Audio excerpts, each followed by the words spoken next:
Hello friends, welcome to Gomathi Kitchen. இன்னைக்கு நம்ம பார்க்க போற ரெசிபி பாத்தீங்க அப்படினா ரொம்பவே ஒரு ஆரோக்கியமான ரெண்டு வகையான ஹெல்த் ட்ரிங்க்ஸ் ராகி மாவை பயன்படுத்தி எப்படி செய்யலாம்ங்கறத தான் பார்க்க போறோம். பொதுவா பாத்தீங்க அப்படினா நம்ம காலையிலேயே சரி சாயங்காலமோ காஃபியோ டீயோ குடிப்போம் இல்லையா, அதுக்கு பதிலா வாரத்துக்கு ஒரு நாளோ இல்ல ரெண்டு நாளோ ராகி மாவை பயன்படுத்தி இந்த மாதிரி செஞ்சு குடிச்சோம் அப்படினா ரொம்பவும் நல்லது. எங்க வீட்ல பசங்க பாத்தீங்க அப்படினா காலையில பிரேக்ஃபாஸ்ட்க்கு ஸ்கூலுக்கு போறப்ப இட்லி தோசை எல்லாம் இல்லாம இந்த ஸ்வீட்டா இந்த கஞ்சி செஞ்சு கொடுத்தேன் அப்படினா அவங்களும் நல்லா விருப்பப்பட்டு சாப்பிடுவாங்க. அவங்களுக்கு பாத்தீங்கன்னா அது ஒரு எனர்ஜியா இருக்கும் அடுத்து லஞ்ச் சாப்பிட்ற வரைக்கும். இதே மாதிரி பாத்தீங்கன்னா நம்ம சேனல்ல கேழ்வரகு மாவை பயன்படுத்தி நிறைய வகையான ரெசிபி போட்டிருக்கிறேன். முக்கியமா பாத்தீங்கன்னா ராகி அடை, முருங்கைக்கீரை பயன்படுத்தி செய்யற கார அடை, அடுத்து வந்து இனிப்பு அடை, அதுலயே வந்து உளுத்தம் பருப்பு கேழ்வரகு மாவை பயன்படுத்தி செய்யக்கூடிய கார கொழுக்கட்டை, அடுத்து இனிப்பு கொழுக்கட்டை சாஃப்டா எப்படி செய்யணும், அதே மாதிரி கேழ்வரகு மாவை பயன்படுத்தி போண்டா எப்படி செய்யலாம் அப்படிங்கிற மாதிரி நிறைய வகையான ரெசிபி போட்டிருக்கிறேன். அந்த ரெசிபியோட லிங்க் எல்லாமே தனித்தனியாக கீழே டிஸ்கிரிப்ஷன் பாக்ஸில் கொடுக்குறேன், விருப்பப்பட்ட செக் பண்ணி பார்த்துக்கோங்க. இப்போ வாங்க இந்த ஆரோக்கியமான ரெண்டு ஹெல்த் ட்ரிங்க்ஸும் எப்படி செய்யலாங்கிறத பார்க்கலாம். கோமதிஸ் கிச்சனை சப்ஸ்கிரைப் பண்ணாதவங்க சப்ஸ்கிரைப் பட்டனை ப்ரெஸ் பண்ணிக்கோங்க. உடனுக்குடனே அப்டேட் வேணும் அப்படின்னா பக்கத்தில் இருக்க பெல் பட்டனில் ஆல்ங்கிற ஆப்ஷனை மறக்காமல் ப்ரெஸ் பண்ணி வச்சுக்கோங்க. இப்போ இன்றைக்கி இந்த ஹெல்த் ட்ரிங்க் பண்ணுறதுக்கு நான் எடுத்துருக்கிறேன்னு பார்த்தீங்கன்னா கேழ்வரகு மாவு, அதாவது ராகி மாவு. கடைகளில் ராகி மாவு, சாதாரண ராகி மாவு, முளைக்கட்டின ராகி மாவு அப்படின்னு ரெண்டு விதமாக இருக்கும். எது கிடைக்குதோ நீங்கள் வாங்கிக்கலாம். நான் இன்றைக்கி முளைக்கட்டின ராகி மாவு எனக்கு ஊர்லேருந்து அனுப்பி விட்டாங்க, அந்த மாவில் தான் நான் இன்றைக்கி செய்ய போகிறேன். சப்போஸ் நீங்கள் கடையில் வாங்கின மாவாக இருந்தால் கொஞ்சமாக எடுத்து டேஸ்ட் பண்ணி பாருங்கள். அது சில டைம் கசந்துச்சு அப்படின்னா அந்த மாவு ஃப்ரெஷ்ஷாக இல்லைன்னு அர்த்தம். அதில் நம்ம வந்து இந்த ஹெல்த் ட்ரிங்க் பண்ணோம் அப்படின்னா நல்லா இருக்காது. எந்த மாவு நீங்கள் வாங்கினாலும் சரி, வீட்டில் அரைச்சதாக இருந்தாலும் சரி, நம்ம இந்த கஞ்சி செய்கிறதுக்கு முன்னாடி இதை நம்ம வறுத்துக்கணும். நான் இன்றைக்கி இந்த ஒரு வாரத்துக்கு தேவையான அளவு மாவை மட்டும் இப்போ வறுத்து வச்சுக்க போகிறேன். உங்களுக்கு எவ்வளோ வேணுமோ அதுக்கேற்ற மாதிரி நீங்கள் இப்போ வறுத்துக்கலாம். கொஞ்சம் மிதமான தீயில நல்ல வாசனை வர அளவுக்கு வறுத்துக்கணும். ரொம்ப செவக்கணுமோ கறியிடவோ கூடாது. இப்போ பார்த்தீங்கன்னா மாவு நல்லா வறுபட்டுருச்சு. முன்னைக்கும் இப்போக்கும் மாவு நிறம் உங்களுக்கு பார்க்குறப்பே தெரியும்னு நினைக்கிறேன். இந்த அளவுக்கு வறுபட்டால் போதும். மாவை எடுத்து தொட்டு பார்த்தீங்க அப்படின்னா நல்லா கொதிக்க இருக்கணும். அந்த அளவுக்கு வறுபட்டால் போதும். அதே மாதிரி வாசனையும் நல்லா உங்களுக்கு கமகமன்னு வரும். இந்த மாவை எடுத்து நல்லா ஆற வச்சுட்டு அதுக்கப்புறமா டைட்டான பாக்ஸில் போட்டு ஸ்டோர் பண்ணிக்கிட்டோம் அப்படின்னா நம்ம சட்டுன்னு செய்கிறப்ப நம்ம சீக்கிரமாகவே கஞ்சியை செஞ்சு முடிச்சிடலாம். இப்போ இன்றைக்கி செய்ய போகிற கஞ்சிக்கு இதுலேருந்து நம்ம மாவை எடுத்து எவ்வளோ செய்யலாங்கிறத பார்க்கலாம். இப்போ நான் இன்றைக்கி செய்ய போகிற ஹெல்த் ட்ரிங்க்குன்னு பார்த்தீங்கன்னா இந்த கப்பால் நான் வந்து 4 கப் அளவுக்கு தண்ணி எடுத்துருக்கிறேன்.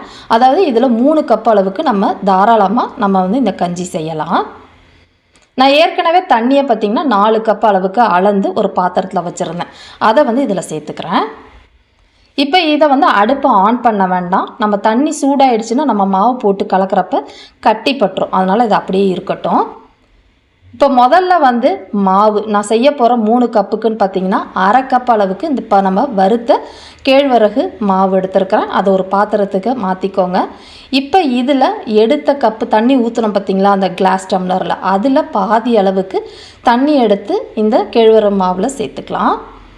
இந்த மாதிரி கொஞ்சமாக போட்டு நம்ம வந்து கரைச்சிக்கிட்டோம்னா ஈஸியாக கட்டிப்படாமல் கலந்துக்கலாம். அதுக்காக தான். இப்போ இந்த கலந்த மாவை வந்து இப்போ நம்ம எடுத்து வச்சுருந்த தண்ணியில் சேர்த்துக்கலாம். நம்ம தண்ணி சூடாயிடுச்சுன்னா நீங்கள் இது ஊற்றுறப்ப டக்குன்னு உங்களுக்கு கட்டி தட்ட ஆரம்பிச்சிடும். அதனால தான் அடுப்பை ஆன் பண்ண வேணான்னு சொன்னேன். இப்போ இதை கலந்துட்டு இப்போ இதை நம்ம வேக வச்சுக்க போகிறோம். இதை வேக வைக்கிறது ரொம்ப ரொம்ப முக்கியமான விஷயம். கேழ்வரகு நல்லா வெந்ததுக்கு அப்புறமா தான் சாப்பிட்ணும். அப்படி இல்லைன்னா டைஜஷன் பிரச்சனை வந்துடும். இதை கொஞ்சம் மிதமான தீயிலே நல்லா கலந்து வேக வச்சிங்க அப்படின்னா இது நல்லா மினு ஷைனிங்காக இருக்கும். மேலும் பார்த்திங்கன்னா கலர் நல்ல டார்க் பர்பிள் கலராக உங்களுக்கு மாறும். இப்போ இது வெந்துக்கிட்டு இருக்க சமயத்தில் பார்த்திங்கன்னா இதில் ஒரு சிட்டிகை அளவுக்கு மட்டும் உப்பு சேர்த்துக்கலாம். ஏன்னா நம்ம இதில் உப்பு போட்டது இன்னொன்று வந்து இனிப்பு செய்ய போகிறோம். அதனால் அதிகமாக உப்பு சேர்க்க வேண்டாம். இப்போ இதை கலந்துட்டு நல்லா வேக வச்சுக்குவோம். இப்போ பார்த்தீங்கன்னா மாவு நல்லா வெந்திருக்குது. இப்போ வந்து சிம்மில் வச்சுருக்கிறேன், அடுப்பு ஆஃப் பண்ணலை. மாவு முன்னைக்கும் இப்போக்கும் உங்களுக்கு நேரம் பார்க்குறப்பே தெரியும்னு நினைக்கிறேன். நல்ல டார்க் பர்பிள் கலராக வந்திருக்கு. மேலும் நல்ல ஷைனியாக இந்தளவுக்கு கெட்டியாக வந்திருக்கும். நம்ம 4 கப்பு தண்ணி ஊற்றினோம் பார்த்திங்களா, அது கிட்டத்தட்ட ஒரு 3 கப்புக்கு நல்லா உங்களுக்கு வற்றி வந்திருக்கும். ரொம்ப வந்து அதிக தீயில் வச்சிங்க அப்படின்னா ரொம்ப கெட்டியாயிடும். அதனால தான் மிதமான தீயில் வேக வைக்க சொன்னேன். இப்போ பார்த்தீங்கன்னா அதோட கன்சிஸ்டன்சி எந்த அளவுக்கு இருக்கணும் அப்படின்னா, ரொம்ப வந்து தண்ணியாகவும் இருக்கக்கூடாது, அதே மாதிரி ரொம்ப கெட்டியாகவும் இருக்கக்கூடாது. கொஞ்சம் குழகுழப்பாக இந்த அளவுக்கு இருந்துச்சுன்னா நல்லா ஆறுனதுக்கப்புறம் அதுவே வந்து நல்லா கெட்டிப்பட்டு வந்துடும் உங்களுக்கு. இப்போ இதை வந்து அடுப்பை ஆஃப் பண்ணிக்கலாம். இதில் நம்ம 2 டைப் செய்ய போகிறோம். ஒன்று வந்து உப்பு போட்டது, இன்னொன்று வந்து இனிப்பு போட்டு சூடாக குடிக்க போகிறோம். அதுக்கு இதை பாதி பாதியாக நம்ம பிரிச்சுக்கலாம். இப்போ இந்த வேக வச்ச கஞ்சிலேருந்து பாதி அளவு உப்பு போடுறதுக்காக இதில் நான் பாத்திரத்துக்கு மாற்றிக்கிறேன். இப்போ இதில் வந்து நம்ம மோர் கலந்து தான் குடிக்க போகிறோம். அதனால் இது சூடாக இருந்துச்சுன்னா கலக்க முடியாது, அதை ஆற வச்சுடுங்க. பட் இப்போ வந்து இனிப்பு செய்ய போகிறது சூடாக தான் குடிக்க போகிறோம். அதை வந்து அடுப்பு சிம்மில் வச்சுருக்கிறேன். இதில் இனிப்புக்குன்னு பார்த்தீங்க அப்படின்னா நான் வந்து பனக்கல்கண்டு தான் இதில் சேர்க்க போகிறேன். பனக்கல்கண்டு ரொம்ப ரொம்ப உடம்புக்கு நல்லது. பனக்கல்கண்டு இல்லாத பட்சத்தில் நீங்கள் வந்து வெல்லத்தை கரைச்சிட்டு சேர்த்துக்கலாம், அப்படி இல்லைனா கருப்பட்டி சேர்த்துக்கலாம். ரெண்டுமே கரைச்சிட்டு வடிகட்டிட்டு சேர்த்துக்கோங்க. அதுக்கு பதிலாக நீங்கள் நாட்டு சர்க்கரையும் சேர்த்துக்கலாம், நல்லாயிருக்கும். நான் ஏற்கனவே பனக்கல்கண்டை நல்லா இடித்து பொடிச்சு வச்சுருக்கிறேன். உங்களுக்கு இனிப்புக்கு தகுந்த மாதிரி எவ்வளோ வேணுமோ அதுக்கேற்ற மாதிரி சேர்த்துட்டு சிம்மில் வச்சு முதல்ல இந்த கல்கண்டு கரைய விடுங்க.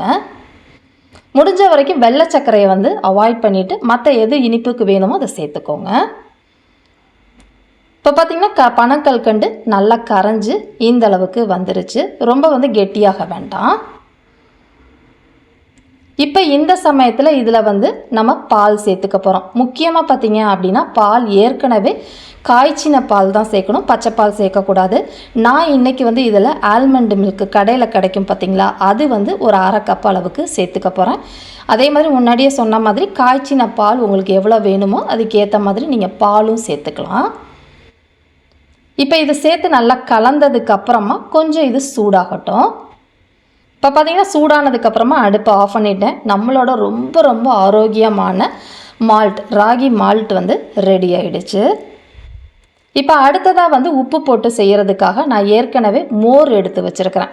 தயிராக இருந்துச்சுன்னா பாதிக்கு பாதி தண்ணி ஊற்றி நல்லா விஸ்கு வச்சு அடிச்சுட்டு சேர்த்துக்கோங்க. நான் மோராகவே வச்சுருக்கிறேன் அப்படிங்கிறனால அந்த கிளாஸ் டம்ளரில் ஒரு 3/4 கப் அளவுக்கு மோர் சேர்த்துருக்குறேன். இப்போ இதை போட்டு நல்லா கலந்து விட்டுருங்க. இப்போ இதில் வந்து பார்த்திங்கன்னா நம்ம உப்பு ஏற்கனவே கம்மியாக தான் சேர்த்துருந்தோம். அதனால் தேவையான அளவு ஒரு 1/4 டீஸ்பூனுக்கு உப்பு சேர்த்து கலந்துக்கலாம். நம்மளோட ராகி கூழும் ரெடி ஆகிடுச்சு. இதை ஒரு சின்ன வெங்காயம் இல்லை ஊறுகாய் வச்சு நல்ல வெயில் காலத்தில் சாப்பிட்றப்போ ரொம்ப ரொம்ப சுவையாக இருக்கும். ட்ரை பண்ணி பாருங்கள். நம்மளோட 2 வகையான ரொம்ப ரொம்ப ஆரோக்கியமான கேழ்வரகு கூழ், அதே மாதிரி கேழ்வரகு மால்ட் ரெண்டுமே ரெடி ஆகிடுச்சு. ட்ரை பண்ணி பாருங்கள். இதே மாதிரி அளவுகளோட இந்த ரெசிபியை செஞ்சு பார்த்துட்டு எப்படி இருக்குது அப்படிங்கிறத கமெண்ட் பண்ணுங்கள். வீடியோ பிடிச்சிருந்தாலும் கமெண்ட் பண்ணுங்கள், லைக் பண்ணுங்கள், ஷேர் பண்ணுங்கள். மறக்காமல் கோமதீஸ் கிச்சன் சேனலையும் சப்ஸ்கிரைப் பண்ணி வச்சுக்கோங்க. தேங்க்ஸ் ஃபார் வாட்சிங்.